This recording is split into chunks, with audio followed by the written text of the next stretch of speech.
दोस्तों ये जंग रुकना तो दूर, ये जंग आज और भी बड़ी और खतरनाक हो चुकी है और ट्रंप ने कुछ ऐसा किया है जिससे ये बात साबित हो चुकी है कि उसका निशाना सिर्फ ईरान नहीं बल्कि पूरे का पूरा मिडल ईस्ट था। अब जरा गौर से सुनिएगा कि कैसे।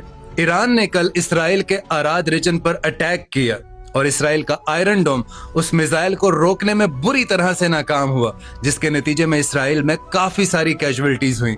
लेकिन उसी टाइम दूसरी तरफ ट्रंप ने एक ट्वीट किया जिसमें उसने साफ साफ लिखा कि अगर ईरान ने 48 आवर्स के बीच में स्ट्रेट ऑफ हॉर्मुज को नहीं खोला तो हम उसके एनर्जी इंफ्रास्ट्रक्चर पर अटैक करेंगे और सबसे पहला अटैक ही हमारा सबसे बड़ा जो ईरान का एनर्जी इंफ्रास्ट्रक्चर है उस पर होगा। और उसके नतीजे में ईरान ने क्या कहा कि अगर ऐसा कुछ भी हुआ तो हम पूरे वेस्ट एशिया के एनर्जी इंफ्रास्ट्रक्चर और उनके डीसैलिनेशन प्लांट्स को उड़ा देंगे।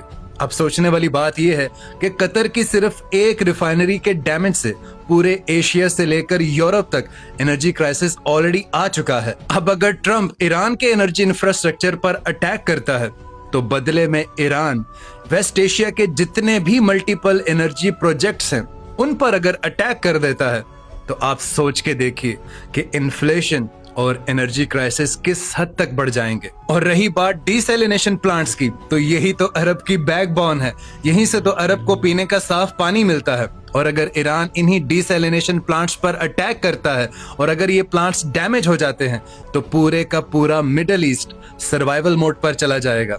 फॉर एग्जाम्पल, अगर सऊदी का सिर्फ जुबेल प्लांट ही डैमेज हो जाता है, सिर्फ सऊदी का एक प्लांट जुबेल प्लांट डैमेज हो जाता है तो रियाद के तकरीबन 80 लाख लोग उनको वहां से इवैक्यूएट करना पड़ेगा क्योंकि वो उनको पीने का साफ पानी नहीं मिलेगा। और नोट करने वाली बात तो ये है कि कतर का 99%, कुवैत का 90%, बहरीन का 85% और सऊदी अरब का 70% पानी इन्हीं डीसैलिनेशन प्लांट से आता है। और अभी इन 3 हफ्तों की लड़ाई से ये तो बिल्कुल साबित हो चुका है कि ईरान अपने ऊपर होने वाले हर अटैक का इक्वल और ऑपोजिट रिएक्शन देने की कैपेबिलिटी रखता है। और यार अगर सच में कुछ ऐसा होता है कि ट्रंप ईरान के एनर्जी इंफ्रास्ट्रक्चर पर अटैक करता है और ईरान पूरे वेस्ट एशिया के एनर्जी इंफ्रास्ट्रक्चर पर अटैक करने लगता है तो पूरे का पूरा मिडल ईस्ट तबाह हो जाएगा, इनकी इकोनॉमी कोलैप्स कर जाएगी। इसीलिए मैंने शुरू में कहा था कि ट्रंप और इसराइल का निशाना सिर्फ और सिर्फ ईरान नहीं है बल्कि पूरे का पूरा मिडल ईस्ट है, क्योंकि अगर ऐसा कुछ भी होता है तो पूरे का पूरा मिडल ईस्ट तबाह बर्बाद हो जाएगा। और अगर अरब वालों को अब भी समझ ना आए, अगर ये सब पूरे इस्लामी ममालिक एक ना हुए तो हम सारे एक एक करके तबाह बर्बाद हो जाएंगे। इसके बारे में आप क्या कहते हैं? अरब वालों को क्या करना चाहिए? आप कमेंट्स में जरूर बताइएगा।